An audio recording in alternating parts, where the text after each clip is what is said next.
All right, trying this again. Last time I did this, little box came up that said stream could not go, but then it kept going, and so there was a 31-second stream.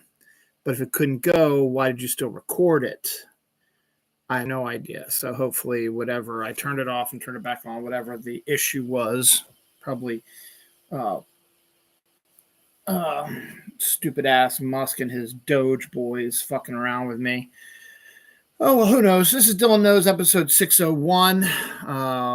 Starting way later than I thought it was. I thought I was going to do it last night, but I watched a couple movies with my daughter, and we went to dinner late, and I didn't get the research done in time. Thought I was going to get done by 2 o'clock today, but I was still working on the research at 2 o'clock today, so I'm kind of in a rush right now. Sunday just seems to go by so fast. It is Sunday, April 6th, 2025. It is also Pepper's Gotcha Day, which is what I forgot to wrote on my little thing there. My cat Pepper has been with us for a full year now. I thought I heard him down here, but hopefully it was him and not a mouse. So we'll see what happens. Because I'm hearing bare feet right now. But it is 2:45 p.m. on Sunday, April 6th. As I said, this was Pepper's Gotcha Day. We got him a year ago today, which was for April 6th, which was a Saturday last year. So that's good.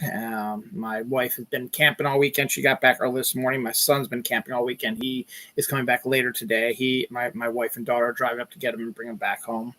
So that'd be good. But a lot of stuff happened this week. It was a big week. I already did a response to the death of Val Kilmer. I did a top 14 list of Val Kilmer's best performances. I'll talk a little bit about his death, but I won't go into too much detail because I did a whole video about him already. If you want to see that, just look at the previous video before this one. It's the list show called Huckleberry Fairy, top 14 Val Kilmer movies or performances or whatever. So that was I did that on Friday, the day he died, announced he was dead. So it was a sad thing. We'll talk a little bit about that also.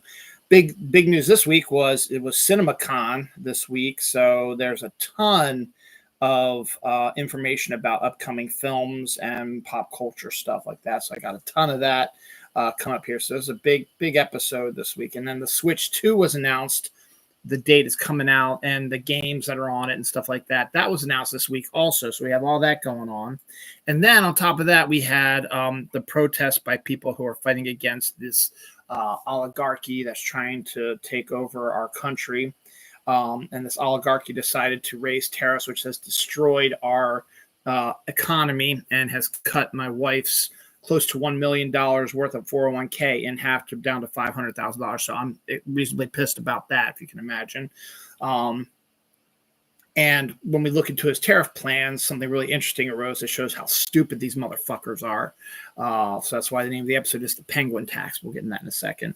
But yeah, I got a lot of stuff, some new food items. I might have a little bit of trouble reading it more often than not because as I was finishing up, Pepper decided to sit in my lap.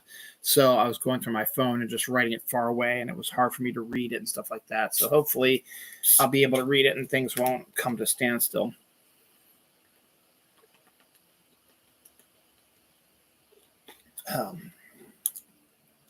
So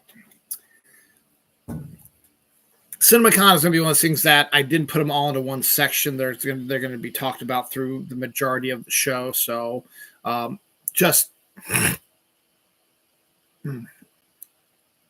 believe that everything that I tell you about that stuff, it did come from CinemaCon. The Switch 2 stuff, the majority of that comes near the tail end of it. But there is some announcements about it beforehand here because I do it like in order of when I got the research done and stuff like that. So we'll just get started real quick with the big story this week. Well, it's a lot of big stories, but the biggest one was Val Kilmer's passing away. He died of complications of his cancer and pneumonia. He is one of our greatest actors out there. Character actor, but could hold his own in a lot of movies also. Has been in some of the most popular films. Had a good reputation in the 80s as being a fun time guy, enjoying himself, good time. And then something changed in the 90s and he became problematic on set. And then he sort of disappeared for a little while in the early 2000s, did a couple of things here and there. And did a few more things near the end, but he started having issues with his throat cancer and stuff like that. He did write a book. I had it on my Amazon list for the longest time because I saw it years ago. But obviously now would be a better time to pick it up. So I moved up on my list, and they're currently out of stock on it right now for obvious reasons. So, as I said, I did a whole episode about Val Kilmer.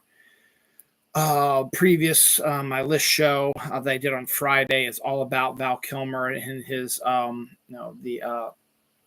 his top 14 performances.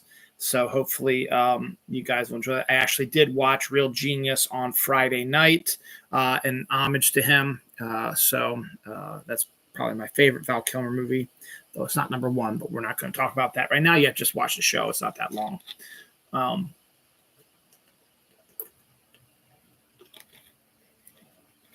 Very good actor. Interesting stories. And he will be missed. And as I said, I talked about him a lot already, did a whole episode about him, so I'm not really going to go into much detail because I do have a lot to cover here. The Switch 2 was announced with a date. Well, we knew it was coming, but the date is now officially coming on June 5th, 2025, which is not that far from here. It's the day after my daughter graduates.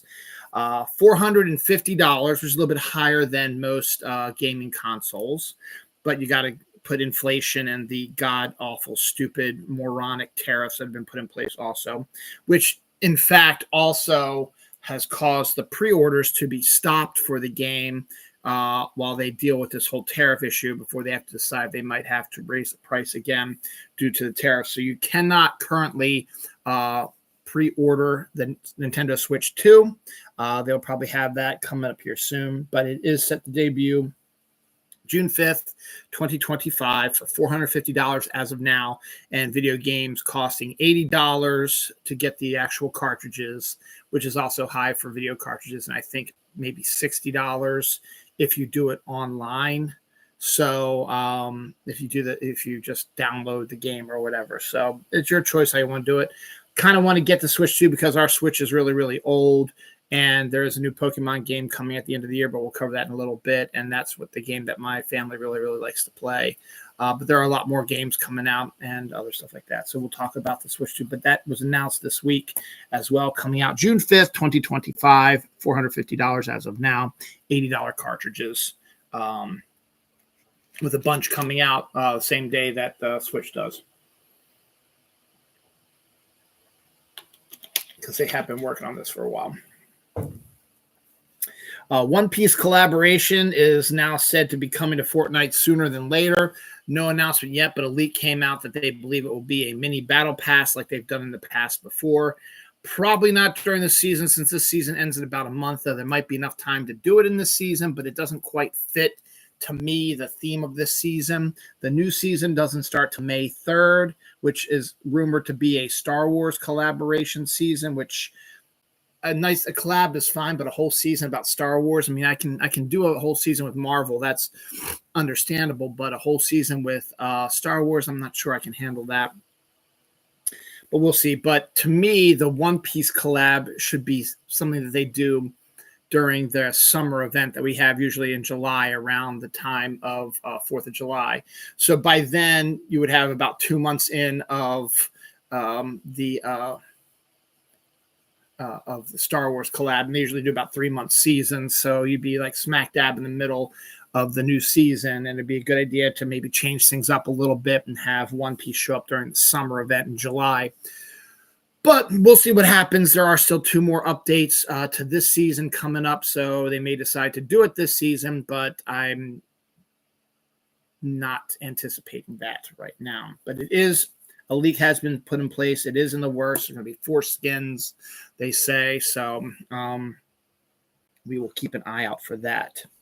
The April 5th protests went very, very well. Close to 5.2 million people protested through almost every state. Some had more than others. Maryland had about 1,000 plus people protesting there. Other places like New York had over 100,000 people. It really varied in places. A lot of the fully red areas were getting a lot of protests also. So it's a good sign of things to come. And the moron in charge's response to it was he was going golfing where he won his championship again. Hey, surprise, surprise. And he just went to this word soup of didn't say anything, was incoherent in his response to the protests. So there's so much wrong right now, and something needs to be done ASAP, but nothing's going to be because there's a bunch of shitty people in charge. Now, Cory Booker did go old school and did do a 25-hour plus filibuster where he actually stood and talked for 25 plus hours, breaking the record from Strom Thurmond, who did his filibuster for 24 some hours to stop the passing of the Civil Rights Act because he was a racist piece of shit. Cory Booker, being a black man, breaking a white supremacist racist piece of shit's record is very genuine and good. And unlike other filibusters we've had where they've been going on for a while, he didn't just like read from the phone book or read storybooks or whatever. He literally was breaking down to everybody over this 25-hour period. This is why our country sucks ass once you guys took charge and broke down every single thing that's been going wrong with this country. So very good, very brave thing to do. And we need more of that. And hopefully this will galvanize the lackluster response from the fucking Democrats. I'm a Democrat and they are fucking dropping the ball on this. Not everybody, AOC, the one lady, I can't think of her name right now, Jasmine, I think is her name, and Cory Booker and a few others are starting to stand up for stuff. But the majority of Democrats are just sort of like twiddling their thumbs, doing nothing. So you need to fucking get into places. So good on that. The giant tariff started on April 2nd, which absolutely crashed our economy, Wall Street. As I told you, my wife's 401k was cut back basically in half from close to $1 million to closer to $500,000 now. I haven't even seen what my 401k looks like. So the fact that we lost all that money is absolutely pissing me off right now. For no other reason than to give rich people tax cuts is the reason why they're doing all this. And also because morons are running our company. They used a chat GPT to determine what gets tariffed. So they just put a bunch of numbers in from different countries where we're getting exports from in and how much we're importing or exporting from them and put it through some sort of algorithm. They said, this is how much of a tariff you need to charge them to make money or whatever, which is a bunch of bullshit. One of those places is an island where there are no humans, and it's penguins and seals and walruses. So basically he's taxing an island that's inhabited by penguins. And people brought that up, and they're like, blah, blah, blah, blah, blah, blah, blah. They had no answer to it. They were just saying, that's really kind of a rude thing to say, like they were being insulted. But no, you're the fucking morons who passed the stupid fucking tariffs on an island inhabited by penguins.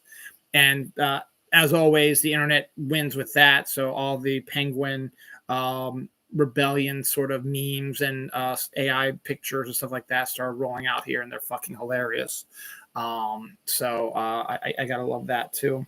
And on top of that, also, he's also putting a massive tariff on an island where the only inhabitants are a naval base, American naval base.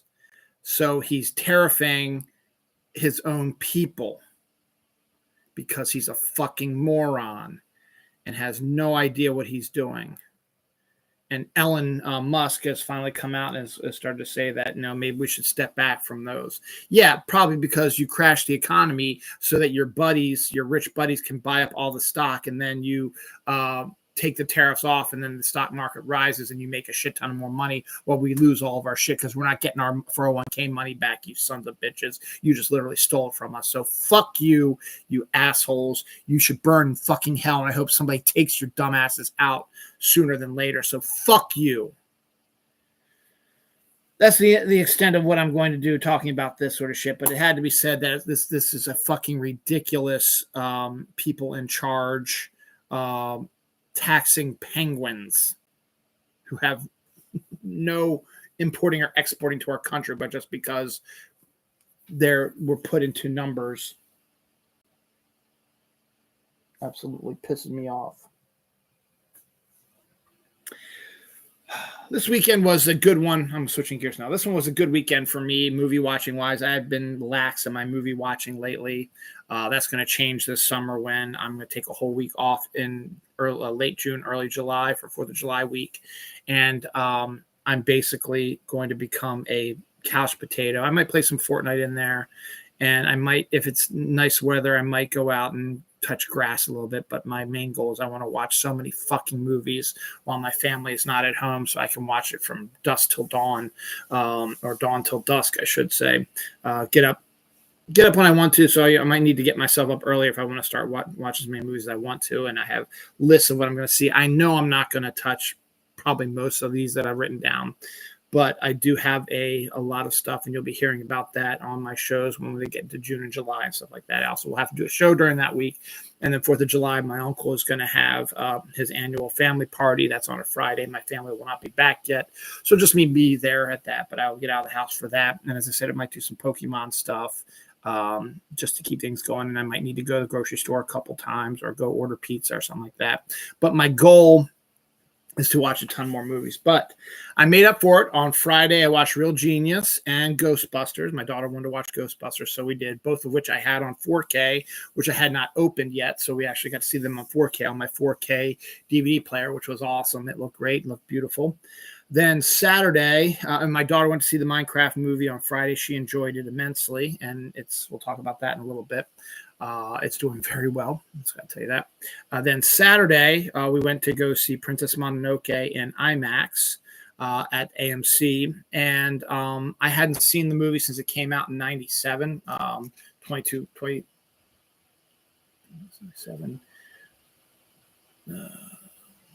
22 years ago.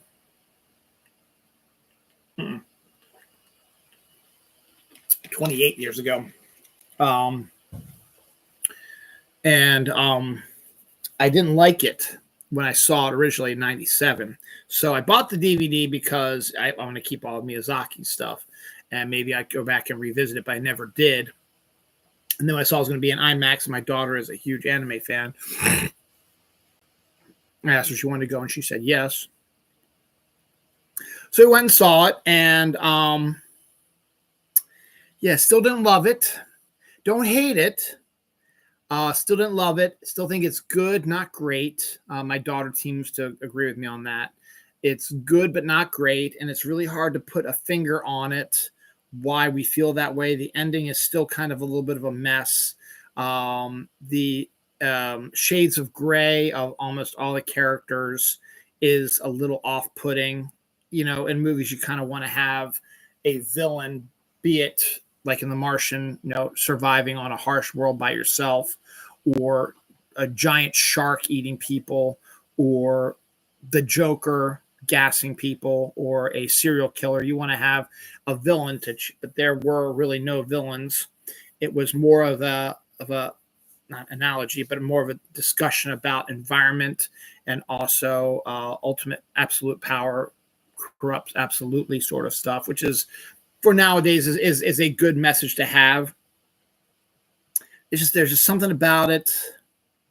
I'm not exactly quite sure why I don't dig it as much as other people do, but I'm glad I went. I think I liked it more when I saw it this time than I did the first time I saw it.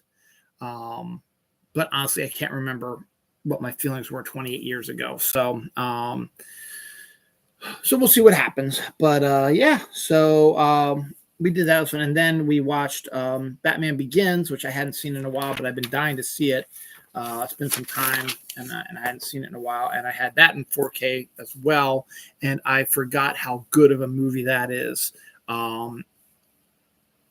I think it is just as good as The Dark Knight. And I do need to watch Dark Knight Rises again because I still haven't seen that a second time. I've seen Dark Knight a couple times. I've seen Batman Begins a couple times. I've never seen Dark Knight Rises more than once. And I think I need to see it again because of my current obsession with Anne Hathaway as well, and with Christopher Nolan too.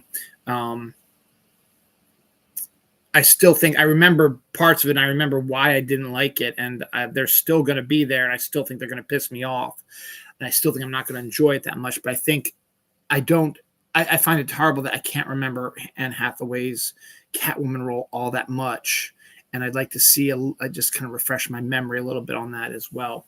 But the Batman Begins is still fantastic. Great Hans Zimmer, James Newton Howard, two of our great film composers teaming up for a phenomenal score, which I think I have back there on my rack of CDs back there. And the movie itself is fantastic. A good origin story for Batman. One of the best, if not the best origin story for Batman. A good villain in Liam Neeson's character, and a good side villain in Cillian Murphy's Scarecrow, who is phenomenal in it. You can get a little bit of the mafia, real world sort of stuff thrown in there too, which is part of the Batman stuff as well. Gary Oldman's portrayal of Commissioner Gordon is straight out of the comic books and absolutely deserves all the praise it gets. Christian Bale's Batman still pisses me off a little bit with his voice, but it's still decent. Michael Caine's Alfred is amazing. I am not going to stand for any Katie Holmes hate. I think Katie Holmes did a very fine job as Rachel. I know the majority of the hate comes from her connections with Tom Cruise, but I do not hate her role. What I do hate is I hate the recasting of Maggie Gyllenhaal. I thought she was absolutely horrendous in The Dark Knight and absolutely kind of makes that movie not as great as everybody makes it out to be. I absolutely did not like her character at all, and I did not like her portrayal of it, and I'm glad that she's not in it all that much. The rest of the Dark Knight cast is brilliant, but Maggie Gyllenhaal was a terrible mistake. I think Katie Holmes would have been great in the role again. You could make the case that maybe Tom put his influence on her to not do it, and on the company not to cast her in it, and then had to recast it. Maggie Gyllenhaal was just horrendous. I'm sorry. This might not be a popular opinion, but it's my opinion. But we're not talking about that. Batman Begins is an excellent starter film for the Batman series. Has one of my favorite lines from Cillian Murphy in it as well. As I said, Gary Oldman's Gordon is straight out of the comic books, and you cannot disagree with me on that one because it's true. Morgan Freeman was fantastic as Lucius Fox, though a bit older than I would have liked, but he still brings it because it's Morgan Freeman, and he is brilliant as well. So good on that as well. So that's what I did this weekend. I watched those this weekend. Hopefully I'll be able to watch a little bit more movies now that I've sort of got the formula for it, but we're still watching Ted Lasso. We still got a few more episodes to go for that before we finish that up. And that's the one that my wife and daughter really want to watch when we're all together. So we'll probably watch some of that tonight. But it's still, well, I'm here. If you have not seen Ted Lasso, go see Ted Lasso. The Blu-ray, even if you don't have Apple Plus TV, the Blu-rays are out. The entire series Blu-ray set. Buy it. You will not regret it. It's all 3 seasons. There's like 6-7 discs in there. The show is phenomenal. It is an amazing show. Absolutely deserves all the awards and recognition that it has gotten. And I like it so much that I don't usually buy my sister birthday presents. We don't buy birthday presents really for each other. I bought her the full season set of Ted Lasso because she had heard about it but never really had a chance to watch because she doesn't have Apple TV Plus, whatever it's called. So I bought it for her for her birthday, and she's got spring break coming up, so she said she would start watching it during spring break. The last time I recommended something was in 2020 when I recommended Brooklyn Nine-Nine to her, which was her 50th birthday, and I sent her the complete first 5 or 6 seasons before the last season came out, and she absolutely loved that series as well. So I'm hopeful that I think lightning will strike again. I think she will absolutely enjoy the movie. My brother-in-law said he saw sort of the same reels that I did that got him interested in the show, so he's kind of intrigued by it as well. So there's that. Talking about Val Kilmer real quick. This is something that just came up, after his death. Apparently, Val Kilmer asked Will Forte to join him on a season of The Amazing Race. Which, if you don't know what The Amazing Race is a reality show where couples, doesn't have to be married couples, can be friends, can be work colleagues, can be married couples, can be brother and sister, parent and child, cousins, whatever, best friends, it doesn't matter. And they are put on a race across the world that they have to reach certain points and reach an end point by a certain amount of time. And the people and they have to do all kinds of stuff to, compete in these different countries, to do competitions and contests and stuff like that to keep moving in the series. And it's been very well received. And it would have been great to see Val Kilmer and Will Forte, two celebrities who worked together in MacGruber, going and doing The Amazing Race, but their agents had to poo-poo the idea and said, no, we don't want you big stars to go on The Amazing Race. It's below you. So that squashed that. Will Forte has come out this week saying that was one of the greatest disappointments in his life, that he was kind of forced by his agent and Val's agent, that they were not able to do that. This would have been years ago, probably before his cancer really hit him, because The Amazing Race has been around for a while now. So add that to the list of what ifs that we would have liked to see. So that's good. You also know that I'm happily married. Got married in 2003, so we're going to be celebrating our 22nd anniversary this year. Been together since 2000, so we're going to be celebrating our 25th anniversary together in September. Love my wife dearly, still love my wife to this day, would never cheat on my wife. Love my family, love everything about it. But I'm also a dumb male, and I have crushes. As you know, I like Anne Hathaway, and I like a lot of other actresses. And Sydney Sweeney is one of the new ones I also like a lot. I think she's extraordinarily hot. And we're not going to go any further than that. And she's a decent, she hasn't really shown much stuff yet, but she's got a lot of things coming that are going to show her range. She's shown some range in Euphoria. She shows she could do romantic comedy very well in Anyone But You, but she's also been mostly known as like a horror lady who's done a lot of acting in horror films, and she still does that occasionally, but she's got a ton of movies rolling through here within the next year. One of them, which is Eden, which is the one everybody's been waiting for. It's Ron Howard's film that stars Sydney and Anna de Armas, who actually have a threesome with Daniel Bruhl, which everybody wants to see now. And it's supposed to be a really good deal for her. She was in The White Lotus also. But regardless, but she's one of the most coveted, as it were, hot actresses out there. And she is, for the longest time, was out of reach because she was engaged with her boyfriend. They've been together for a while. She has broken up with her boyfriend this week. So Sydney Sweeney is single again. But an interesting thing happened. He is dating somebody also, but her co-star Glenn Powell from Anyone But You invited her to his sister's wedding. And she came, and there's pictures of her with Glenn Powell's family, with Glenn Powell's sister, with Glenn Powell alone, and it's fueling more rumors of them hooking up. When Anyone But You came out, 2 years ago, a year or so ago, I guess it was December 2023, I guess, because I saw it last year for the first time in December 2024, that a lot of the rumors was that they were actually having an affair on the set, because lots of behind the scenes photos have them just all over each other. And then they continued that, doing their promotion for it, being flirty and handsy and stuff like that. And then she even made fun of it when she hosted Saturday Night Live and he was in the audience, watching her. They played it off as it's a romantic comedy with these two as a couple, that we want to sell it as a couple. So they see us in real life, they want to go see us in this movie, hook up, that sort of thing. But could there be another layer under there? I'm not sure. I'm not saying that there is. I'm not saying there isn't either. But the truth of the matter is Sydney Sweeney is single now.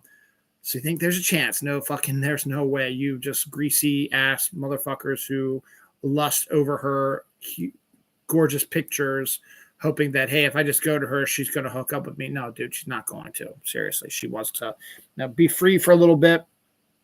And she's extraordinarily busy. I thought this April Fool's joke, but apparently it's true. She supposedly is being eyed for a role in the live action version of a Gundam movie. So that's something that could be a huge movie for her. I still want to see her Barbarella. I think she'd be absolutely kill it in that, and I'd like to see her in a few other things as well. But we'll see. But she's very busy right now. She really wants to focus on her career. She wants to focus on being single, and we'll see what happens. But yeah, Sydney Sweeney is single. And she did go to Glenn Powell's sister's wedding. Glenn Powell's family was like, nah, she's just a really good friend. That could very well be true also, but just the oozing, just, oh, my mind doesn't work. That they have really good connection to each other, good rapport. Words like that. It'll probably come to me when I least expect it. Chemistry, that's what it is. Good chemistry is confirming that. So we'll see what happens. But yes, she's very busy, and she might get busier if she does end up joining the cast of the Gundam movie. So we'll see what happens with that. So CinemaCon came out this week as well. So a lot of the news we're going to be covering here in the next hour or so is going to be straight from CinemaCon. First few of those we have right now. We have Kevin Feige confirms more cast to be announced for Doomsday. So after their live stream, which I talked about last week's episode, there are still more cast members still to be announced. Again, I'm anticipating it will not be until San Diego, which is in July, which would be the best time to reveal that as well. I doubt you'll see a trailer, maybe a teaser, because they start filming now. And you might be able to get a teaser by July. We'll see. So they might add that to it.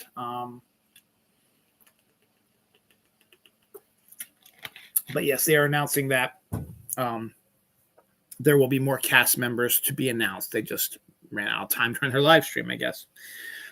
We got our first look at Tron Ares, the third movie in the Tron series with Jared Leto, and Jeff Bridges is reprising his role from the first two Trons. Said debut October 10th, 2025. If you don't know what Tron is about a computer game, a simulation that someone enters the simulation in this AI computer-generated world. First one came out in 1982, where it was considered a huge FX blockbuster and won an honorary Oscar because they did not have a visual effects Oscar at that time, because visual effects were not really a thing at that time. But it won an honorary Oscar for visual effects. When you watch it now, it's like, yeah, this is shitty, but it was 1982. For 1982, that was pretty decent. Now, Star Wars had a lot of good visual effects, but it was a bit different. But this was something completely different that was drawing people's attention and actually does a pretty good idea. And then years later, they did a sequel where they were able to up the CGI because it came out almost 12, 14 years later, and did pretty decent as well. And Disney still owns the rights to it and still takes place inside the computer system. But now this third one looks like that the computer system has broken open and all the AI or whatever that's in the Tron world are now involved or coming out into the real world and causing all kinds of issues. So didn't really see much. It was a teaser for a reason. It isn't coming out till October, so we got plenty of time. Again, we'll probably see more teaser trailers, more full trailers on these over the next few years, a few months. But that is we got our first taste of it at CinemaCon. Spider-Man Brand New Day is now the name of Spider-Man 4.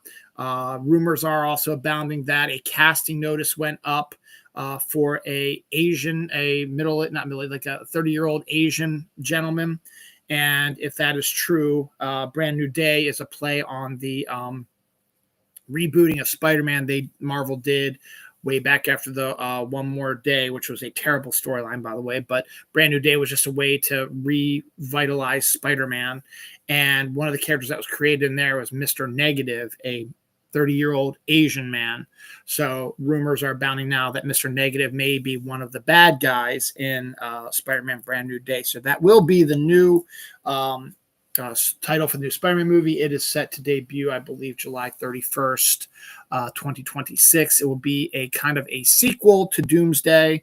So no word if he will be in Doomsday or this will be his connection to it. We've got a long time to wait before we find out all this stuff. They have not even started filming it because Tom Holland is in the middle of filming The Odyssey with Christopher Nolan.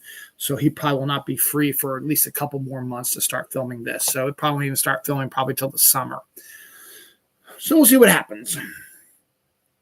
They released an extended Superman scene from the new Superman movie, and it absolutely kills.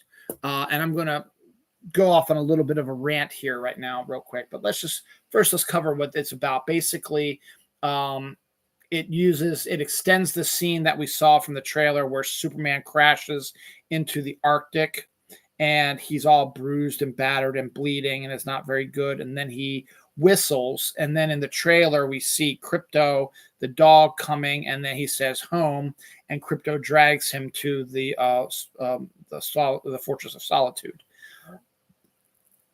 What we do get in this new footage is we get the extension of that scene. For the trailer, they edited out all the stuff that led to Crypto dragging him to the Fortress of Solitude. So Superman crash lands. He's bruised, bloody, beaten.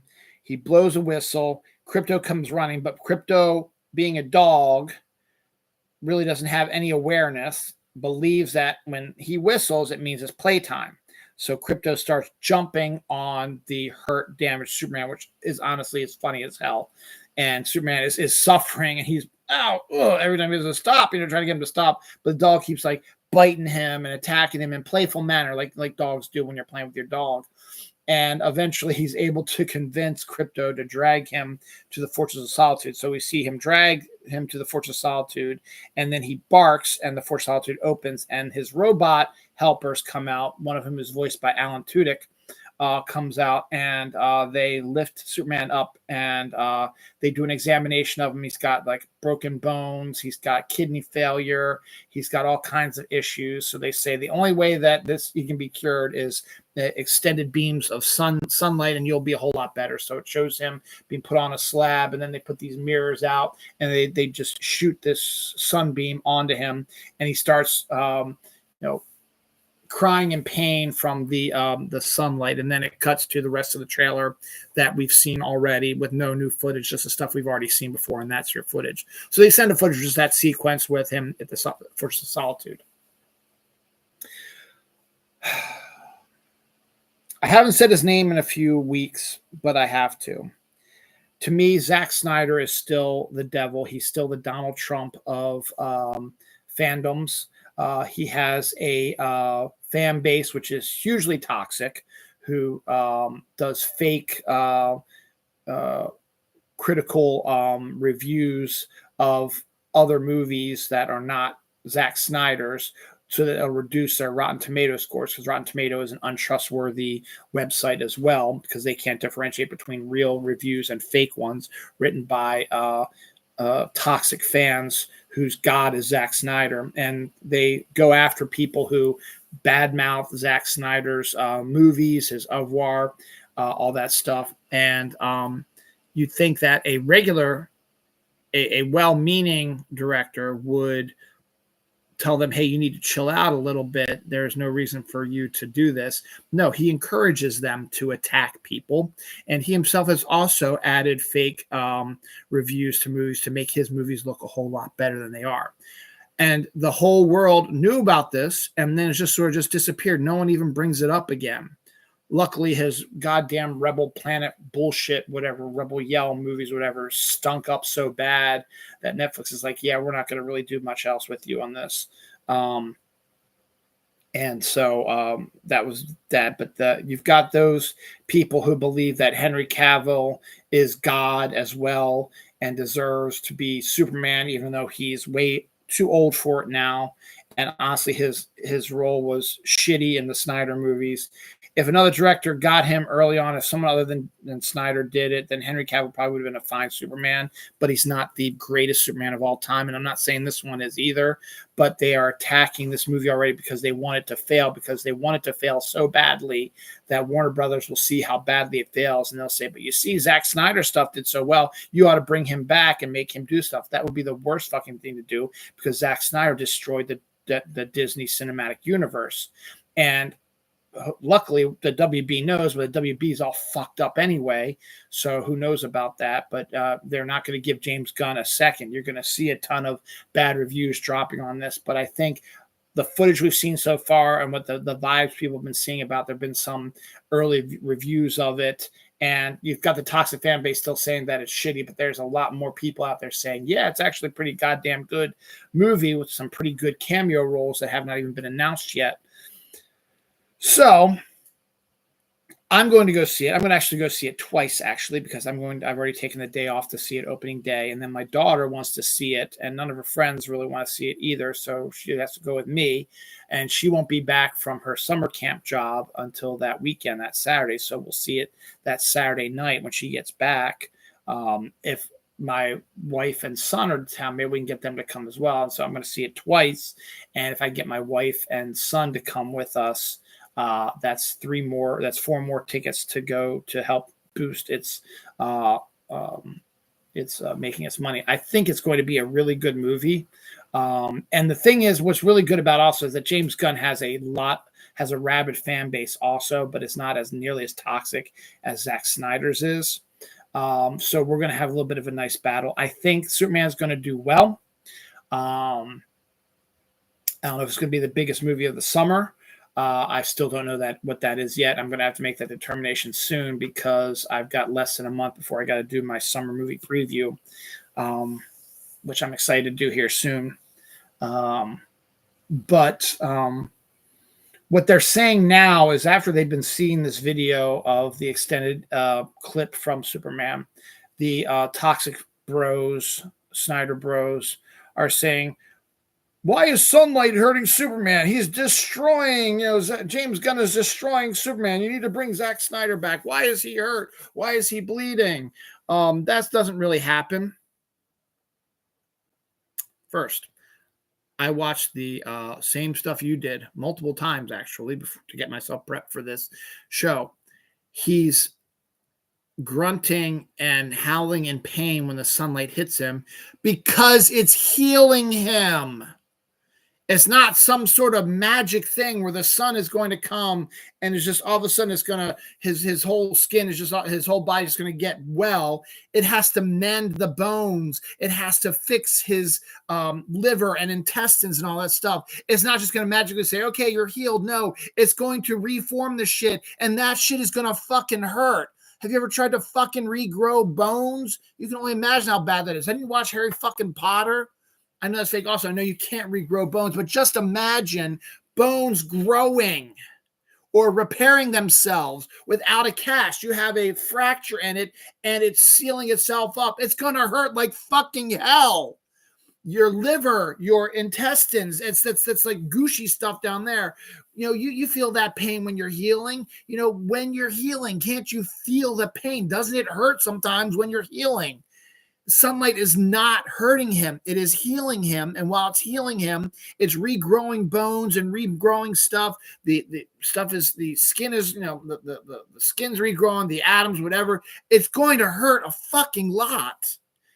And yes, Superman can get his ass whooped. Don't you read fucking comics? Of course you don't, because then why else would you be complaining about the She-Hulk TV show? It's exactly taken right from the comics, you stupid fucks. Do some goddamn research and read some fucking comic books, and don't watch just the fucking movies and the TV shows and have no idea what they're trying to do. They're basing it on the comic books, you dumb fucks. Read the fucking comic books. That's the whole point of it. They're different stories, yes, but they're trying to tell the same general story. So Superman gets his ass whooped a lot, and not necessarily just from kryptonite, you shitheads. We don't know why Superman is hurt because we haven't seen the fucking movie yet. It's not fucking out yet.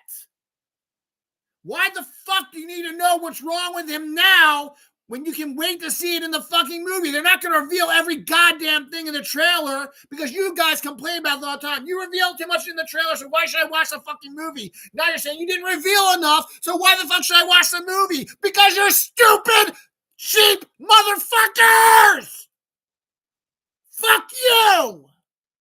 You have no idea at all about any goddamn thing, so shut the fuck up!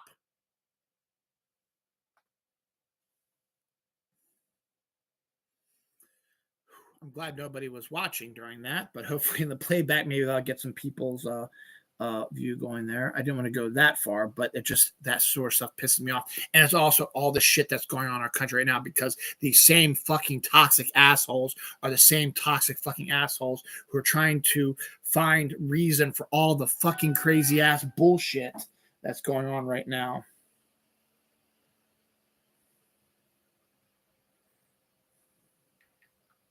Thought my wife just said, "Hey, we heard you all the way up in Bel Air."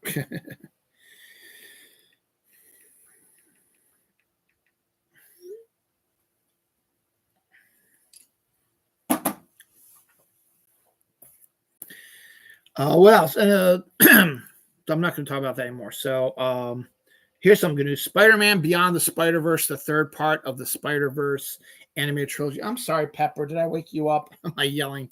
Woke up my poor kitty cat. Maybe he can make an appearance on your 1 year gotcha. You want to do that? You want to come up here and visit Daddy?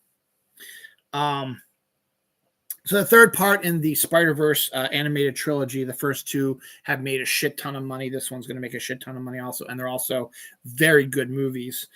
Is now not due out until June 4th, 2027. So we've got 2 more years. Hi, bud. I know, I yelled. I'm sorry. I'm okay. You want to come up on the screen so everybody can see you? We've had him for a year. Say hi, everybody. Hello. I'm going to put you back down. You go hunting for mice. I'm okay. We're all okay. I know you're mad that I was yelling. I'm sorry. I didn't mean to wake you up. He's just checking on me. So you can hang out here. You can go downstairs, go upstairs or whatever, or you can sit up here. I don't care. Do whatever you want. So June 4th, 2027. It's a long ways away, but it is on its way. So we'll see what happens.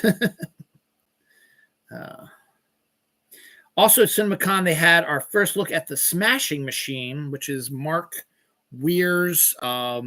He's a director. I don't know much about him. Biopic about a boxer. I just lost my place.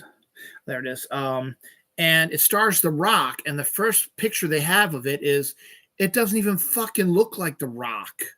He looks like he's going fully dramatic biopic Rock. And that's good because he's been doing the same goddamn role in all of his movies. Now, I might not agree with a lot of his politics, but it's fun to see actors try to change things up a little bit. That's set to debut on October 3rd, 2025, which is the day before my 23rd anniversary. 22nd anniversary, excuse me, wedding anniversary. And will probably be up in the Oscar talk, maybe, if it's good. Golden Globes, maybe at least. So we'll see more about that as well. We also got our first look at the Naked Gun update with Liam Neeson.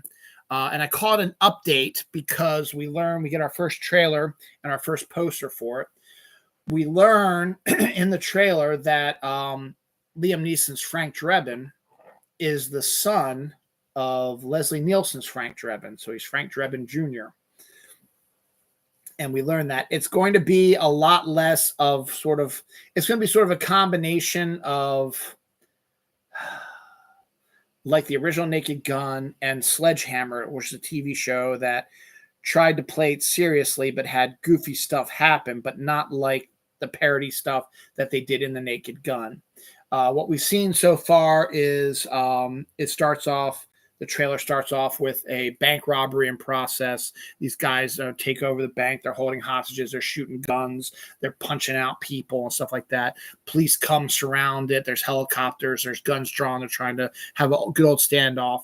And then a little girl in a fancy dress and a hat little girl, probably 14 years old, 13 years old, carrying a lollipop, big old school lollipop, just comes skipping down the road. And they're like, who the hell is that? She's like, why is she going in? She goes to the bank. And then all the terrorists see her, and they're like, who are you? And then you hear Liam Neeson go, I'm Frank Drebin. And then it cuts to him taking off the hat and revealing himself in the dress with the lollipop and from Police Squad. And then he goes around and he uses the stick to slice somebody's neck. He throws the lollipop in somebody's mouth, and it comes and knocks him over. And then he just takes down all the terrorists. And he stands up, showing himself off. And you can see he's got the little girl underwear on also underneath that. And then it cuts to him being in a car that's being charged with an electric car. So it's plugged in, and he's being told he's got to go do something. And he gets in his car and he starts the engine and he drives off, and didn't unplug the car. So it pulls the electrical stuff that's attached to the wall. The wall collapses, and it's a jail, and all the prisoners come running out, and they start cutting in front of him. He's like, man, this place has gone downhill fast. And then it cuts to him in this like hall with a picture of Leslie Nielsen's Frank Drebin, says, I hope I made you proud, Daddy. And then it cuts to George Kennedy, who was his partner in the TV show and the movie, The Older Gentleman. His picture up on the wall because the actor George Kennedy died also. And it cuts to his son, who's going to be playing Liam Neeson's son, character's partner, saying, I hope I made you proud, Daddy. And then it cuts to a scene of everybody with their dead police officer parents all saying the same sort of thing. And then it cuts to the picture of OJ, because remember, OJ Simpson was in the Naked Gun movies also. And it cuts to his son, and he just looks at the cameras like, it is the funniest fucking thing in the world. And that's where it sort of ends. So you get a little bit of an idea of where it's going to go. It's going to be a little bit more action oriented, and the humor is not going to be, according to this trailer, that could change. But according to the trailer, the comedy doesn't appear to be quite as broad as it was in the Naked Gun movies. I mean, it's still pretty funny. I mean, him dressed as a little girl, slashing people with a lollipop stick, the O.J. Simpson joke, the pulling of the and playing it cool. It looks good, but it actually looks more entertaining than I'm giving it credit for. Might check that out. It's not due out to August 1st. Excuse me. Not due out to August 1st of this year. So we'll probably see a more in-depth trailer for it in a little bit.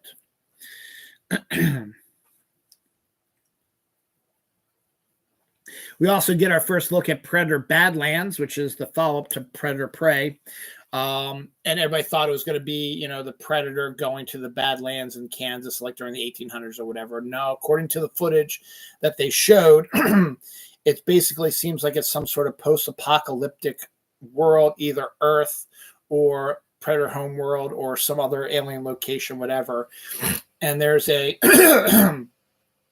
teenage predator who I guess must be his first, real hunt, and ends up teaming with Elle Fanning's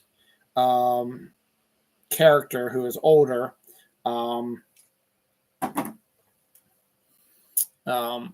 working together. So human and predator working together against a even bigger bad guy, and they showed some other stuff as well. But it seems like it's going to be some sort of post-apocalyptic take on stuff. I think that's coming out this year, but I didn't quite get the date on that. Let me see if I can find a date on that. I believe it is coming out this year, and it will be in theaters, so it won't be on Hulu like Prey was.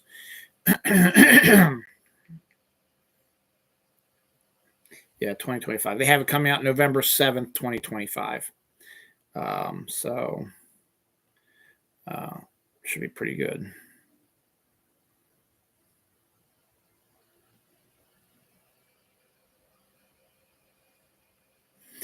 In the future, on a remote planet, a young predator outcast from his clan finds an unlikely ally in Tia and embarks on a treacherous journey in search of the ultimate adversary. So that's the kind of basic premise of it. So Dan Trachtenberg, who did Prey, directed also. So people are kind of excited for it. They think it's going to be pretty decent. It should be pretty decent. Jesus Christ. We're going to lose that series also, aren't we? So that's kind of interesting to see that as well. We get our first look at that too. We get our first look also at Fountain of Youth, which is a going to be on Apple Plus TV, one of their original movies like The Gorge, which I want to see, but I'll have to figure out a way around that instead of getting Apple Plus TV. It stars John Krasinski and Natalie Portman, who play siblings, which is refreshing. So them being, married couple or, girlfriend, boyfriend, or someone who it's a love interest, whatever. It's a brother-sister relationship that's on the rocks a little bit. It's directed by Guy Ritchie. It also stars Domhnall Gleeson and Stanley Tucci. And basically, it's like an Indiana Jones National Treasure sort of thing, where they go on the hunt across a whole bunch of different places to find the Fountain of Youth. It looks like a fun, old-school, rip-roaring Indiana Jones mummy sort of exciting sort of adventure. And the fact that Natalie Portman and John Krasinski are brother and sister and not a couple makes that movie even better, too. John Wick 5 has been announced, directed by the guy who's directed all of them for the most part, the stunt coordinator, Chad Stahl or whatever. A John Wick animated prequel, and Donnie Yen's character Kane will be getting a film that Donnie Yen will be writing and directing. Those are the new John Wick stuff coming out. So they're somehow going to be able to bring John Wick back to life, apparently, because, spoiler, he dies at the end of John Wick 4. But we do get an animated prequel series, and we get a movie following Kane, who was in John Wick 4, that will be written, directed by Donnie Yen, and will be starring him as well. So that'll be good. It's going to be in good shape as well. Jodie Comer could be being cast with Ryan Gosling on Sean Levy's Star Wars movie that he's working on. Jodie Comer worked with him on Free Guy, so that'd be an interesting cast to see that, and it'd be interesting to see what he's got planned to do with that as well. So Guy Ritchie directed the Fountain of Youth movie. He's also now set to direct the sequel to Roadhouse with Jake Gyllenhaal. So that could be kind of interesting, I guess. Christopher Gorham has set to join Georgie and Mandy's first wedding. He'll be joining later in this first season as a new character, I guess, and hopefully maybe be a regular. I don't know.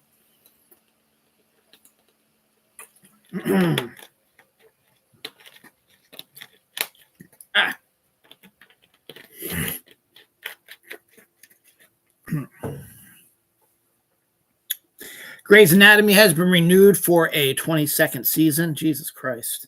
And The Rookie has been renewed for an 8th season. And he's not really a rookie anymore now, is he? But everyone likes Nathan Fillion, though.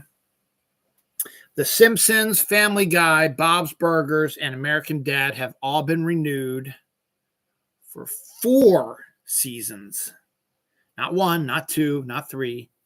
4 seasons each. So Simpsons aren't going anywhere for the next 4 years. They will be the longest running TV show probably in history now. And the others, so they get all that as well. We got our first look at the Neighborhood Watch trailer starring Jack Quaid and Jeffrey Dean Morgan, due out April 25th. Actually looks kind of decent. It's about a guy who has mental issues, who thinks he sees a woman getting kidnapped by a guy and tries to go to the police, but they don't really believe him because he's got a history of having mental illness. But he decides to talk to his next door neighbor, played by Jeffrey Dean Morgan, who is a former police officer, and tries to convince him that the police aren't trying to help, are not helping him. Will you help me find this woman? And Jeffrey Dean Morgan, I guess, plays along with it, but then discovers, he was telling the truth, and they get ensconced in a big involved sort of thing. It looks interesting, looks pretty good. Jack Quaid's got a couple of good movies I might have to check out. I'm not as big a fan to go see in the movie theaters, but these might be good to check out. Like Novocaine might be good to check out. Down the line, stuff like that. Andrew Garfield apparently is making a movie with Julia Roberts called After the Hunt. Maybe I knew about that. Maybe I announced it on the show, but I was not aware that he was doing an interview with the director of it for a show and talking about how great Julia was. So that's pretty cool about that. John Lovitz has been trying to get people to get The Critic back on the air again. He's been doing that for a while now, but it's just sort of started to do it now a lot more. We also got our first look at Jason Momoa in one of his more personal movies, Chief of War, which is set in during Hawaiian unification. So he is starring in a film about his Hawaiian ancestors. So you gotta love him for that as well. Big sports news. Ovechkin, I forget his first name. The great hockey player for the Washington Capitals. Today, when I wrote this, he had just tied it, but today has officially become the the hockey player to score the most goals in hockey history. He's 5 away from 900 goals for his career. So he should probably get that by the end of the season. So he should have over 900 goals. And so that'll be like a record that's going to take a while to break. It took the same amount of time for Wayne Gretzky to break the record as well. So there's your plan right there. You're going to have to be in hockey for like 14 years, something like that, in order to reach and play at the level of Gretzky and Ovechkin in order to break their records. So, but kind of good. Congratulations to that. Yippee. I'm not a big hockey person. I'm more football player. The NFL player by the name of Kalen Saunders has launched a LGBTQIA plus inclusive youth football team, going against what most people believe that LGBTQIA plus people should not be seen, should be destroyed off the face of the earth. And he's saying, "Fuck you guys, you're absolutely wrong. These are all talented kids, and they have every right to have their own and a chance to play football." So good on him, and hopefully that will be good. Ray Fiennes is set to direct an opera in Paris. It's his first opera he's ever directed. So, I mean, I guess you need to direct. It's just like any other stage show. You need to have a director. So Ray Fiennes will be directing an opera in France. The Minecraft movie is killing it at the box office. The projected totals for this weekend has it hitting $157 million domestically, making it the highest grossing movie of the year so far, and the highest grossing opening weekend for a video game movie, beating Super Mario Brothers' $140 million opening a few years ago. It had a record $58 million on Friday when my daughter went with her friend. Worldwide, it is set to hit $301 million for one weekend.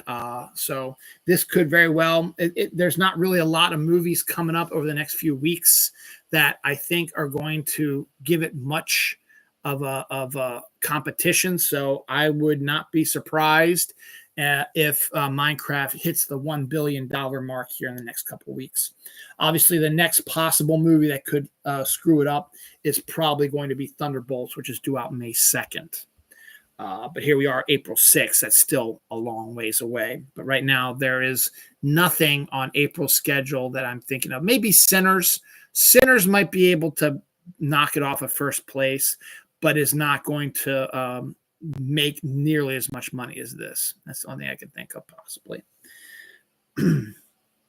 So good on that. The Minecraft mania has been going on there. The people who claimed it was going to be terrible and still say it's kind of terrible, but the majority of people said that this movie should not be as good as it is, my daughter included. She really enjoyed it immensely. And then there's been lots of reels lately of the fans of Minecraft who've gone crazy at these movies, filming their reactions to certain scenes and stuff like that.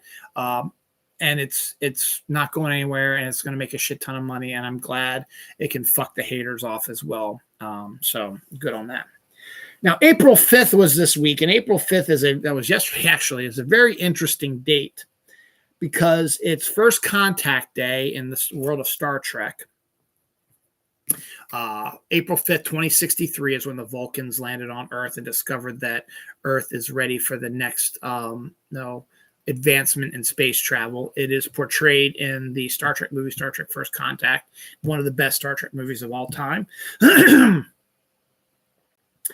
My favorite band of all time is REM, and they played their first ever gig as a band. So it was their anniversary of the creation of their band, was on April 5th as well, 45 years ago on April 5th. Funnily enough, this week in celebration of their 45th anniversary, they surprised people at a small dive bar in Athens. The entire original four-member band of REM came and played a 1-hour gig at this bar together. So they're not they did not have bad vibes breaking up. It's just, they just wanted to try something different. But the fact that they did this is really cool, knowing that they're still friends and there's still good stuff coming out there. But this is the 45th anniversary of the arrival of my favorite band of all time, REM. And April 5th is also the date that Kurt Cobain died as well. So April 5th has got a lot. And I think it's also Robert Downey Jr.'s birthday. I think he turned 60 this year. So there's a lot going on with that too.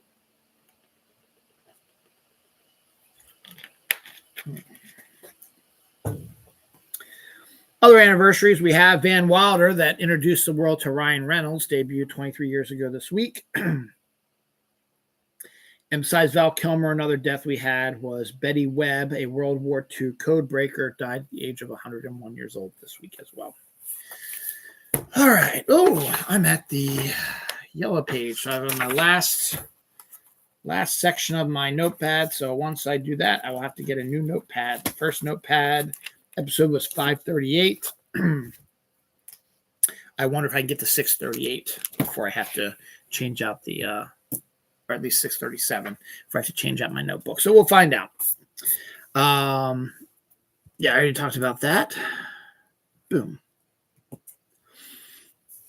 Jumanji 3 is set to deliver on December 11th, 2026. Halle Berry, the original Halle Berry, not the one who was in Little Mermaid, the younger one, the older one, Halle Berry, is teaming up with Chris Hemsworth in a movie called Crime 101. Again, I think I knew that one, but it also kind of threw me off as like, I didn't know that. Logan Lerman has been cast in Only Murders in the Building's new season. Todd McFarlane believes that Zachary Quinto from Heroes and the new Star Trek would be a very good Batman in the James Gunn world. Maybe. I don't know. Cinnamon Brown Sugar Triscuits is a new Triscuit out there. Triscuits are these sort of like wheat sort of cracker things, which are really tasty. They have lots of different flavors. It's the first ever really sweet one, so it's kind of interesting. The Pit returns for season 2, and rumor has it that it will be the whole season will be taking place over one holiday weekend. So basically a nonstop, just a 2-day period in a whole season. So that's kind of an interesting way of looking at things. All right, talked about that. This also came out of CinemaCon. David Fincher, who I talked about last week, was hinting that he and Brad Pitt were going to be working together on another film.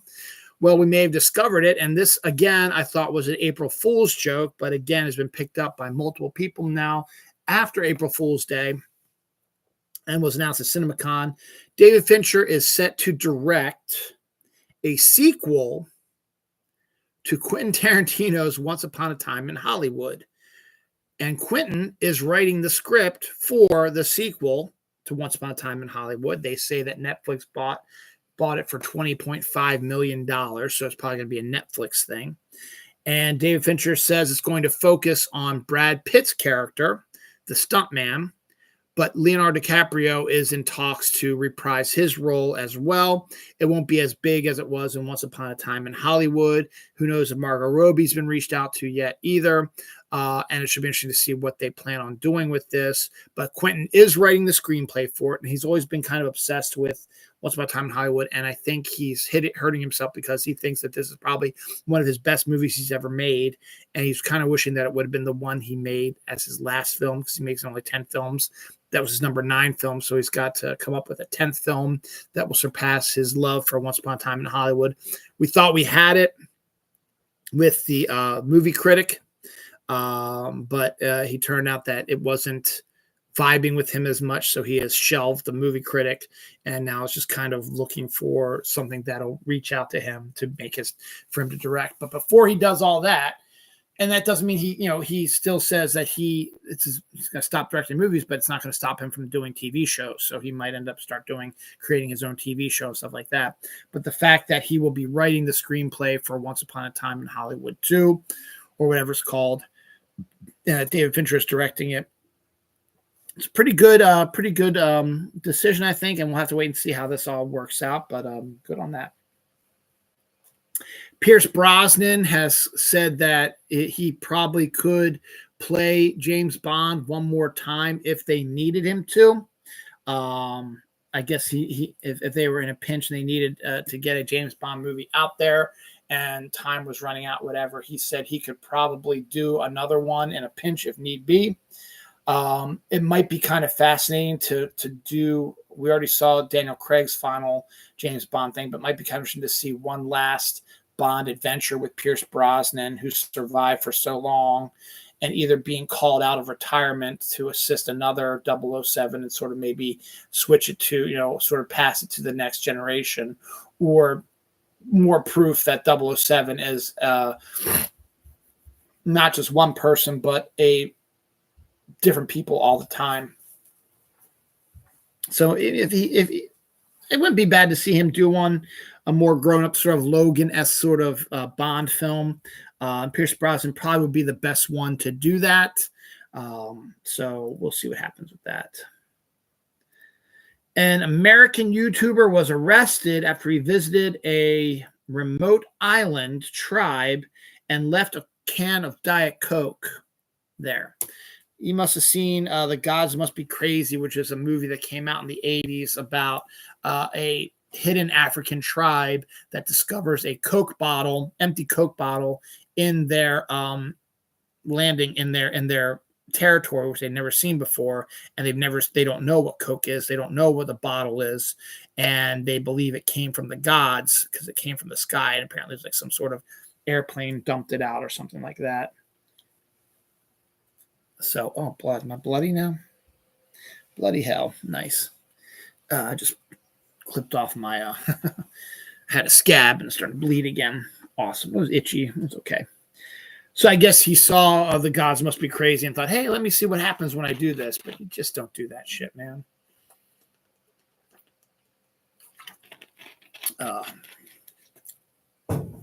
Or probably even more sad, he's probably like a young person who thought he was doing something original but didn't realize that it wasn't original. Also at CinemaCon, coming November 7th, we get we get Begonia, which is Yorgos Lanthimos' newest film. He's become a darling of cinema people. And we got our first footage of it. He's reteaming with his usual cast of characters, Emma Stone and Jesse Plemons. In the movie, Jesse Plemons plays a loser type of guy who believes that a CEO of a company is actually an alien from another planet who is coming to destroy the Earth. So he kidnaps the CEO to try to prove that she is an alien.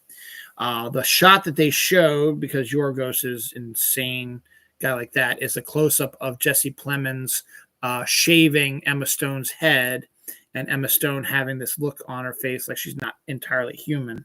So not sure where that is, in the film or whatever. And again, I'm not the biggest Yorgos Lanthimos guy. His movies just seem extra uber weird, but he is the darling of film people who also piss me off. Also, we're not going to talk about that right now, though. Now this looks good. Seven Sisters is a show coming to FX. It's going to be a new series on FX, and Elizabeth Olsen has already said that she's been cast in the main role of the Seven Sisters. I think it's about a family of seven sisters who are dealing with something, but it is that. Well, they just announced the cast for the Seven Sisters, and it's a doozy. You got Elizabeth Olsen, you got Kristen Milotti, fresh off of her Penguin cheer and like that. Ella Purnell from Fallout, so she's going to be doing it after she finishes Fallout, and then hopefully we'll finish it up and then be able to go back to Fallout Season 3, but she will be back. She'll be in that movie as well. Olivia Cook And Chloe Grace Moritz and Natalie Dyer are all in it as well. It's a fucking stacked cast of fantastic women actresses, which I think is going to make it one of the best TV shows out there. It's a stacked fucking cast, and it should be very, very good. So that's a really cool thing there. And Armis won Action Star of the Year at CinemaCon, and Glenn Powell won like Actor of the Year at CinemaCon as well. So good on them. Speaking of Pierce Brosnan, Mobland, his Paramount Plus TV show that he does with Helen Mirren and the guy who played Venom, Tom Hardy, has broken records on Paramount Plus, did 2.2 million views, which is the most that a Paramount Plus show has even had. Even other Taylor Sheridan shows have not gotten that high of a viewing. So good on that for that. We get our first look also from CinemaCon at Zootopia 2. Ke Huy Quan and Quinta Brunson join the cast.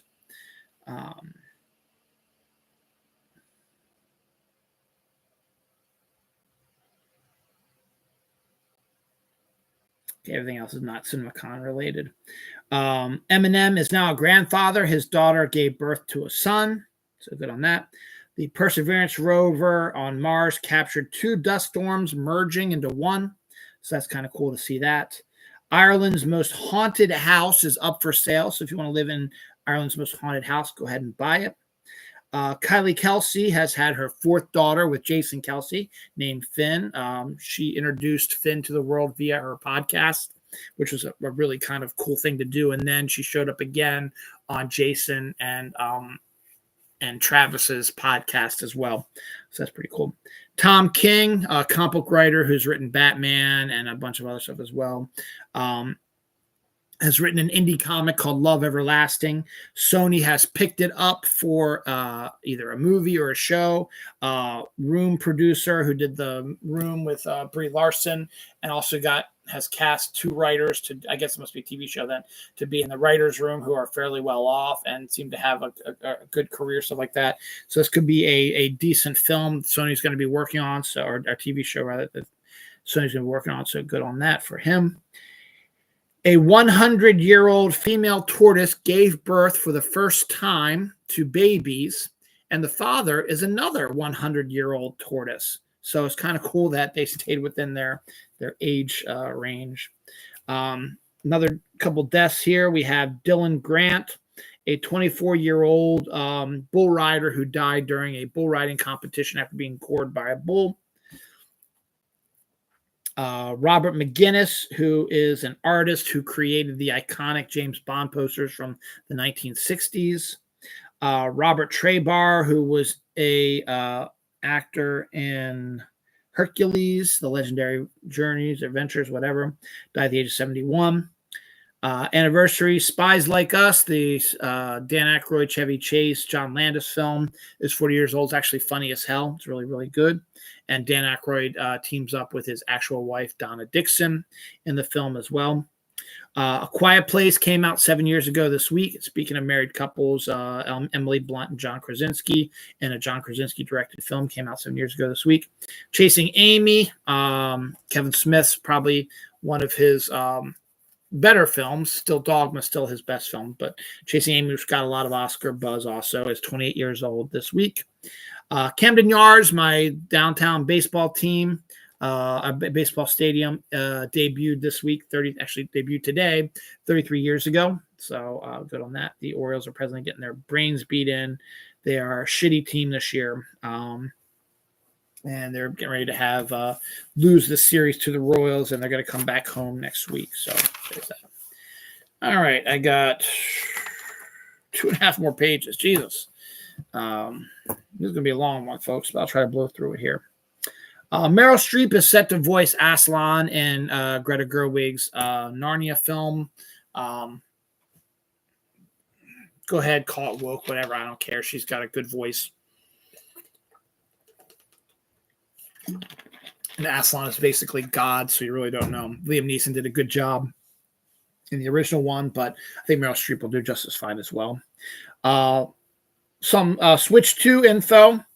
Here's some now. We'll have some later. Fortnite will be accessible on the Switch 2. You won't need anything special to connect to it. It's already got it all worked out. So if you play Fortnite on the Switch, like my son does, if you get a Switch 2, you're not going to have to get anything special or reboot it or whatever. It'll be easily just taken from one to the other. You'll be fine. I've already talked about the pre-orders have been shut down due to the tariffs. Metroid Prime game is set to debut with the Switch 2 as well. So we'll have some more of that down the way.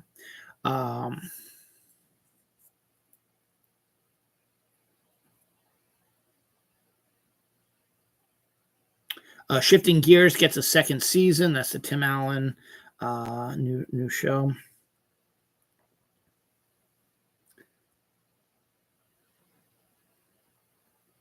The trailer for Luckiest Man in America due out in theaters April 4th.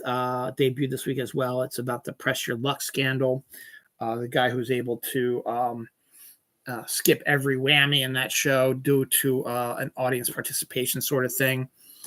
It's crazy. Russell Brand has been charged again with rape and sexual assault. So he claimed to have learned his lesson when he got caught the last time. Apparently he didn't. Weapons teaser played at CinemaCon. That's the new horror film from the guy who did Barbarian.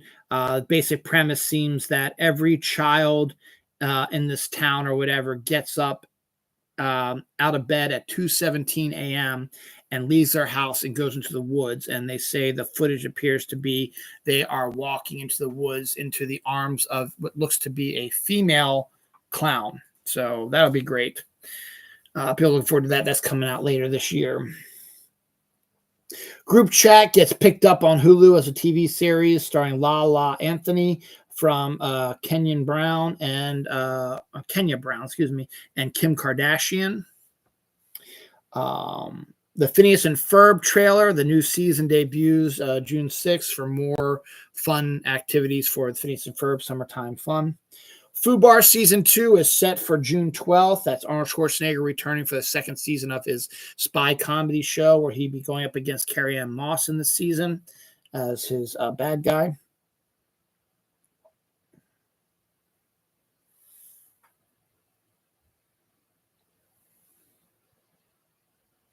First teaser for Sunrise on the Reaping, the new Hunger Games thing. The movie, I think, is coming out. I don't think it's later this year. I think it's next year, right?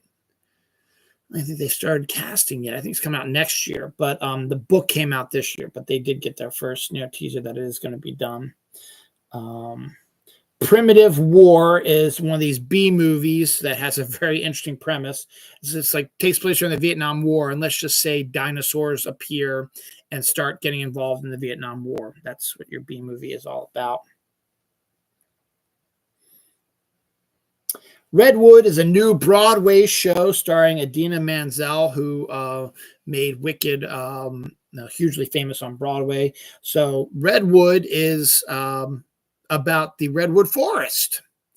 The clips we've seen of it has Idina Menzel hanging off of a replica redwood on the stage and singing, and the poster for it has her looking up at surrounded by redwoods. So that actually might be an interesting show to check out. Redwood, a musical about the Redwood Forest. That's kind of intriguing.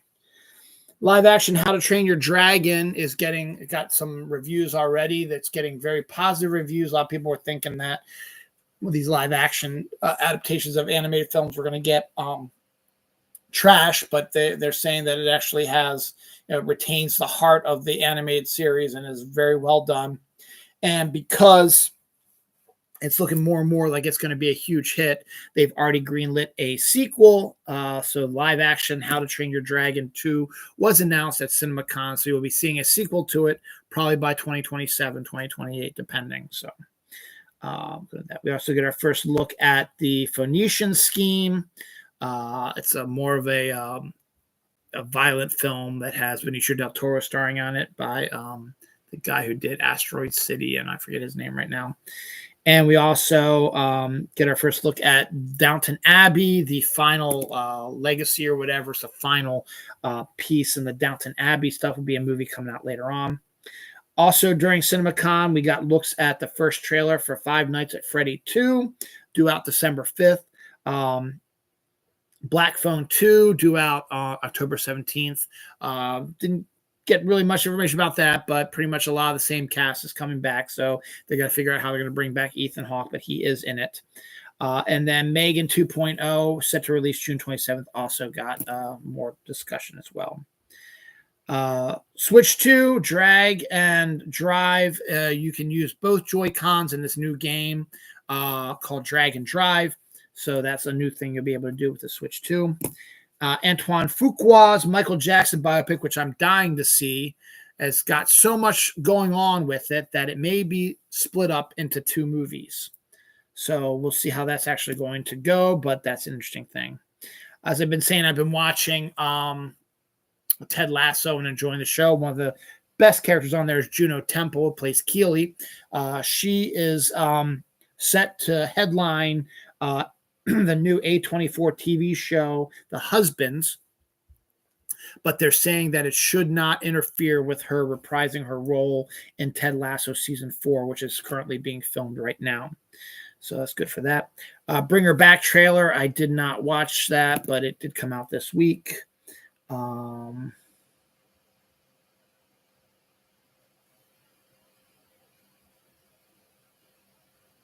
Sketch trailer where drawings come to life, featuring starring Tony Hale. Interesting premise for a film, could be really interesting. Easter's coming up in 2 weeks, believe it or not. And we are getting jet puffed jelly beans that taste like marshmallows from the Jet Puff Marshmallow Company. So they should be out somewhere around here now. Gotta love the Amish. The Amish from an Amish group from Ohio traveled to North Carolina, where they built 150 bridges, temporary bridges, to help alleviate traffic and problems due to the flooding in North Carolina, and they did it of their own accord. So congratulations to you guys. That's fantastic. And, when the Amish do that shit may be temporary, but it's going to be fucking safe. Deaths this week. Bill Cotton, an NFL player. Bill Cottrell, football player, died this week. Norman Miller. He was... I can't read my handwriting, so he was someone. Don't know.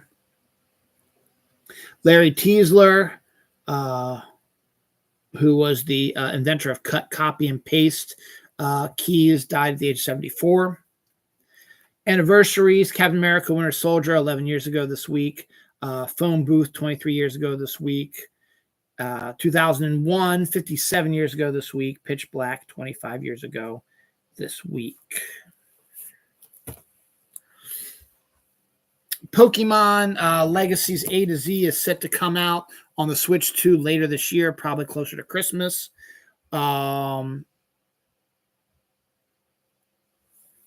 Dusk Bleeds is a new multiplayer game set for the Switch 2 as well. Enhanced versions of both Legend of Zelda's Something of the Wind and Tears of the Kingdom, Breath of the Wind and Tears of the Kingdom, are set to come out on the Switch 2. Cartridge is going to be $80. Talk about that. Donkey Kong Bonanza will be coming out on the Switch 2 July 17th. It's a 3D platform role-playing sort of thing. Kirby Air Raiders game is also due to come out here soon. New Mario Kart game where you can control the weather is also due to come out here soon, too.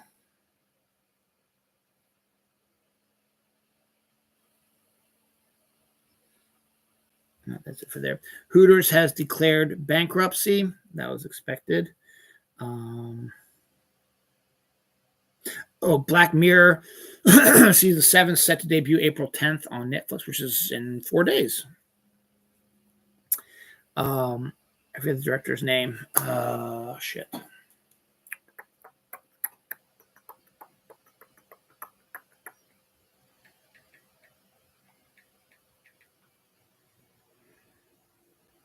Sam Mendes. Yep. Director Sam Mendes is doing 4 biopics of the Beatles, and he cast.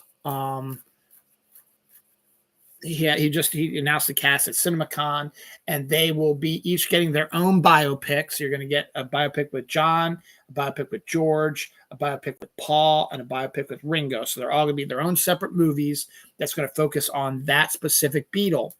But because they are involved with the rest of the cast, the other Beatles who are headlining their own movies will also appear in each other's movies. So if there are sequences where during Ringo's biopic where something happens with him where he's talking to the other Beatles, the actors who are going to be portraying those roles will be in that movie as well. Ringo, the actor who plays Ringo, will be in a movie with Paul. Like if it's the two of them, because they're the only two that are still alive, they might be doing a shot in the future. The two of them will be together in the same movie, even though it's Paul's movie. Ringo will make an appearance. So it's kind of a neat little idea. I think it's not coming out till 2027 because he's got to make 4 movies. So it ain't going to come out anytime soon, but they do have the cast, and it's pretty much everybody we were expecting. We have Harris Dickinson as John Lennon. We have Paul Mescal as Paul McCartney. We have Joseph Quinn as George Harrison. And we have Barry Keoghan as Ringo Starr. So we have a good cast here. I think every one of this is a good cast. Sam Mendes, director, is outstanding. So I think he's going to do it justice. I think I want to see all 4 of these.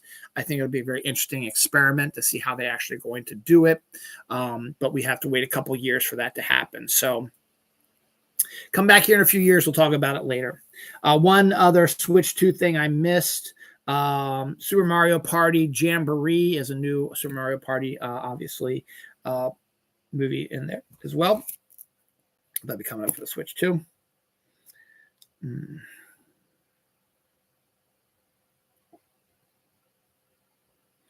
Yeah, we're getting to some trouble here. The Long Walk, based on the Stephen King short story. They're making a movie about it. It's set to debut now, September 12th, 2025. Could be very intriguing, so we'll see what happens with that. Dexter Original Sin is getting a season 2, which is a prequel to the Dexter series, and we don't know if Sarah Michelle Gellar's character will be popping up in that one, so hopefully they will be. Hurry Up Tomorrow trailer starring Jenna Ortega, Barry Keoghan, and The Weeknd debuted, and basically it looks like Jenna Ortega is a obsessed fan of The Weeknd's character and wants to save him from something. Barry Keoghan, something's going to be playing The Weeknd's agent, so we'll see about that. Tia Carrere has joined Daisy Ridley and Alden Ehrenreich in their romantic comedy movie. Buzz Wilson, Coach Buzz Wilson, is now the new Maryland basketball coach. He's already got 2 great transfers and commitments to it, so Maryland basketball might not be falling apart as everybody thought they would be. Phoebe Waller-Bridger has renewed her deal with Amazon, so she's going to be doing a bunch of stuff with that, probably including her Tomb Raider movie or TV series that she's working on as well. Will probably now be exclusive to Amazon Prime, so...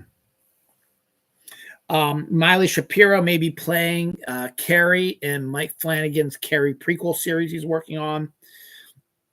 Jennifer Lawrence has had her second child.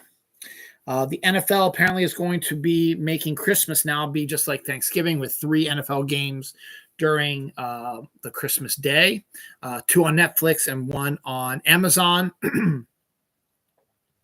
The Kansas City Chiefs have requested that they play every Christmas, so whatever. The Baltimore Ravens have requested that they do not get another away game after playing 2 straight away games on Christmas Day. The last 2 years, they would rather not play on Christmas, either at home or away this year. They might be okay with at home, but they do not want to play away again for the 2nd straight year. So they've already made that request, so we'll see how that actually goes. The NFL draft is coming in a few weeks, and that's right around the time they release the schedule. So hopefully they have their request in enough time. We got our first look at Elle, the Legally Blonde prequel. Yeah. This is kind of interesting news coming out of CinemaCon. The Dynamic Duo, which was the animated film, part of the James Gunn's DCU, is going to be focused on Dick Grayson and Red Hood, the middle Robin. I can't think of his name right now. Not Tim. Gosh, it doesn't matter. My brain just isn't working right now. Jason Todd. So the two of them are going to be teaming up in this animated film, and they had some discussion about it now. It's not due out till 2028, so you got a long ways to go for that. But they are saying it's going to be in puppetry animation, which is a stop motion animation, but with a puppetry aspect to it. So that could be really interesting. And they did show something with the Batmobile, so I'm not exactly sure what's going on with that. So that could be one that was to be continued to look at. A puppeteering animation just sounds wild. So we'll see what happens. Tales of the Underworld trailer. Disney likes their Star Wars animated shows and their animated style, so they have created an entire series of shorts based on the Underworld characters. So they get their own shorts, which is really good. Joe Hill's novel, Abraham's Boys, novella Abraham's Boys, are being turned into a movie with Titus Welliver. Basically, the story is about Van Helsing, who was the one that encountered Dracula and helped kill him, is slowly going insane, and his sons are trying to see what's going on with him. It is a sequel to Dracula for the most part. Anniversaries, Monty Python, The Holy Grail, 50 years ago this week. Some deaths. Cian Bachman Allen from the Waltons died at the age of 78, and Patty Matrine was in the Star Wars Christmas special, died at the age of 89 this week. All right, so that was our Switch 2 stuff. So now we just got sort of almost half here. Ovechkin got his goal. Already talked about that. Cut that off here. 602. Not even going to care if there's some other big storyline that just comes up. We got our first poster for Nobody, Nobody 2. It's the character, the actor who plays Nobody with a friendship bracelet that has Nobody 2 on it. It's interesting. Dogma is set to be re-released in movie theaters. We knew once the rights reverted back to Kevin Smith that he was planning on doing this. He's going to be releasing it in movie theaters on June 5th. So I may have to see it sometime that week. It's going to be rough because my daughter graduates June 4th. We're going to go see Chicago at the Hippodrome on June 6th. And June 7th is probably going to be her graduation party. So maybe the next weekend, if it's still in movie theaters, I'll check it out. But Dogma will be returning to theaters on June 5th of this year. A big, bold, beautiful journey. We get our first look at that. It's Margot Robbie and Colin Farrell. So I didn't know they were making a movie together either. The Legend of Zelda live-action film is set to debut March 26, 2027. Wuthering Heights with Margot Robbie has finished filming, so we got that as well. Jaws Funko Pops to celebrate the 50th anniversary of Jaws will be coming out here soon. Britt Lower joins the cast of Prison Break, the new Prison Break there. House of Dragons season 3 has started production this week.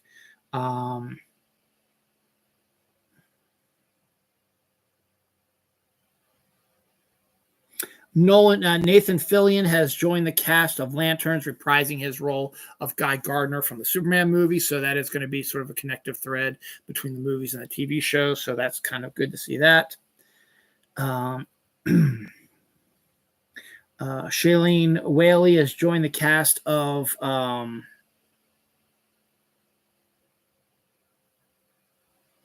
Paradise. That's what it is, season 2. Coyote versus Acme has gotten their rights bought by Ketchup and will be released in movie theaters. I think I talked about that last week.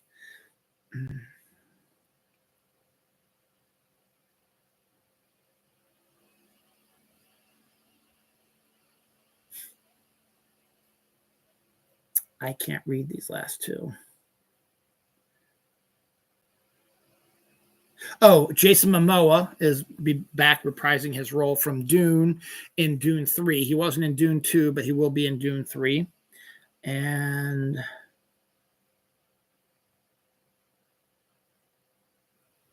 Oh, Michael Mann has handed in his draft for the Heat 2 script based on the novel that he wrote. Now, I didn't have a final story for that, so I'm just going to end this with some anniversaries.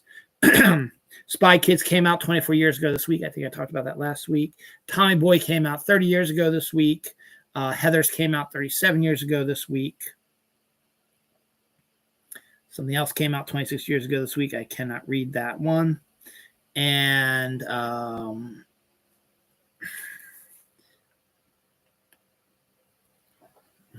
Rainmaker novel by Grisham debuted 30 years ago this week.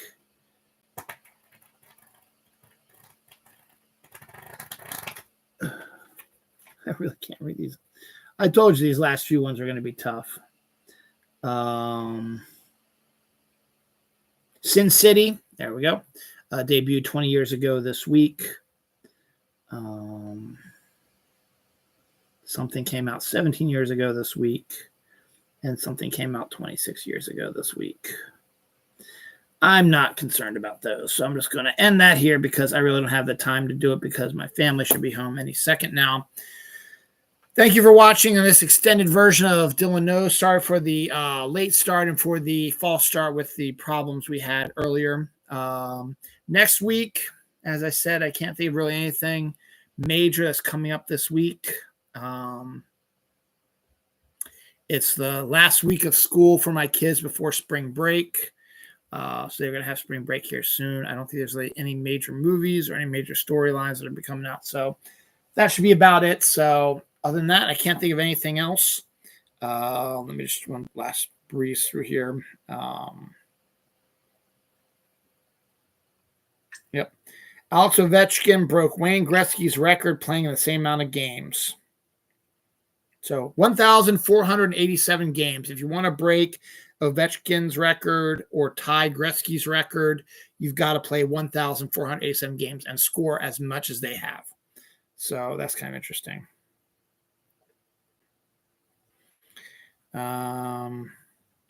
That is about it. I think that's all I got here. Yep. All right. Just survive. We got some heavy rain rolling through tonight, so just survive, and we'll see you next week. Sorry for my ranting earlier, but I appreciate all of you. Thanks.